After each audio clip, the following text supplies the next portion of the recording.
Hi అండి. Welcome to tasty food. Tasty ఫుడ్‌లో ఇవాళ మనం కేవలం 3 ఇంగ్రీడియెంట్స్‌తో ఈజీగా స్వీట్‌ని ఎలా ప్రిపేర్ చేసుకోవాలో చూద్దాం. రెసిపీ స్టార్ట్ చేసే ముందు మన ఛానల్ ఎవరైతే ఫస్ట్ టైమ్ చూసినట్టయితే సబ్స్క్రైబ్ చేసుకొని పక్కనే ఉండే బెల్ ఐకాన్‌ని క్లిక్ చేయండి. ముందుగా దీనికోసం క్యారెట్ని తీసుకొని వీటిని శుభ్రంగా కడిగి సన్నగా తురుముకోండి.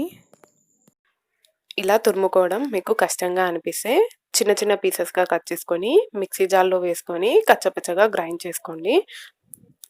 ఇప్పుడు స్టవ్ మీద ఒక ప్యాన్ పెట్టుకొని దాంట్లో మనం తురుముకున్న క్యారెట్‌ని యాడ్ చేసుకోండి. మంటని మీడియం ఫ్లేమ్‌లో పెట్టుకొని దీంట్లోనే ముప్పావు కప్పు షుగర్‌ని యాడ్ చేసుకోండి. మంటని మీడియం ఫ్లేమ్లోనే ఉంచి షుగర్ని మొత్తం కరిగించుకోండి.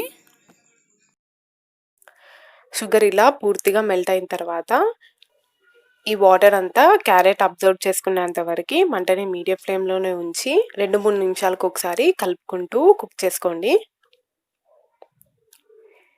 ఇలా కాస్త దగ్గరకు వచ్చిన తర్వాత మంటని లో ఫ్లేమ్లో పెట్టుకొని క్యారెట్ ప్యాన్కి సపరేట్ అవుతూ వచ్చేంత వరకు దీన్ని కుక్ చేసుకోవాలి. చూడండి, క్యారెట్ ప్యాన్కి సపరేట్ అవుతుంది. ఈ స్టేజ్లో స్టవ్ ఆఫ్ చేసుకొని దీంట్లో ఇలాచీ పౌడర్ని యాడ్ చేసుకొని మిక్స్ చేసుకోండి.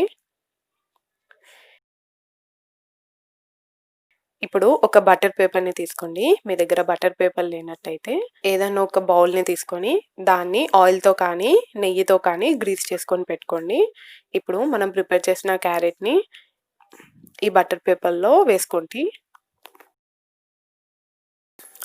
అంతా ఈవెన్గా స్ప్రెడ్ చేసుకొని ఎడ్జెస్ని కరెక్ట్గా చేసుకోండి.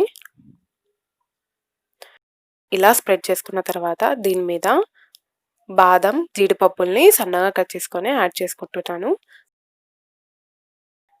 మీకు నచ్చిన డ్రై ఫ్రూట్స్ని యాడ్ చేసుకోండి. ఇలా యాడ్ చేసుకున్న తర్వాత వీటిని కాస్త ప్రెస్ చేయండి. ఈ బటర్ పేపర్ని పూర్తిగా క్లోజ్ చేసి దీన్ని ఓవర్ నైట్ ఫ్రిడ్జ్లో పెట్టుకోండి, లేదా ఒక 6 గంటల పాటైనా దీన్ని ఫ్రిడ్జ్లో పెట్టండి. నేను ఇక్కడ ఓవర్ నైట్ ఫ్రిడ్జ్లో పెట్టానండి. తర్వాత ఈ బటర్ పేపర్ని ఓపెన్ చేసి వీటిని చిన్న చిన్న పీసెస్గా కట్ చేసుకోండి. అస్సలు స్టిక్ అవ్వకుండా వస్తుంది. మీకు నచ్చిన షేప్లోకి కట్ చేసుకోండి. అంతేనండి, మన స్వీట్ రెసిపీ రెడీ అయిపోయింది. క్యారెట్ ఫిడ్స్ని చాలా ఈజీగా ఇలా ప్రిపేర్ చేసుకోవచ్చు. చాలా టేస్టీగా ఉంటుందండి. పిల్లలు అయితే చాలా ఇష్టంగా తింటారు, మళ్ళీ మళ్ళీ కావాలని అడుగుతారు. ఎక్కువ ఇంగ్రీడియంట్స్తో పని లేకుండా ఈజీగా ఇలా ప్రిపేర్ చేసుకోవచ్చండి. ఈ రెసిపీ మీరు కూడా తప్పకుండా ట్రై చేసి మీకు ఎలా కుదిరిందో నాకు కామెంట్ చేయండి. ఈ రెసిపీ మీకు నచ్చితే టేస్టీ ఫుడ్ ఛానల్ని సబ్స్క్రైబ్ చేసుకొని పక్కనే ఉండే బెల్ ఐకాన్ని క్లిక్ చేయండి. Thanks for watching.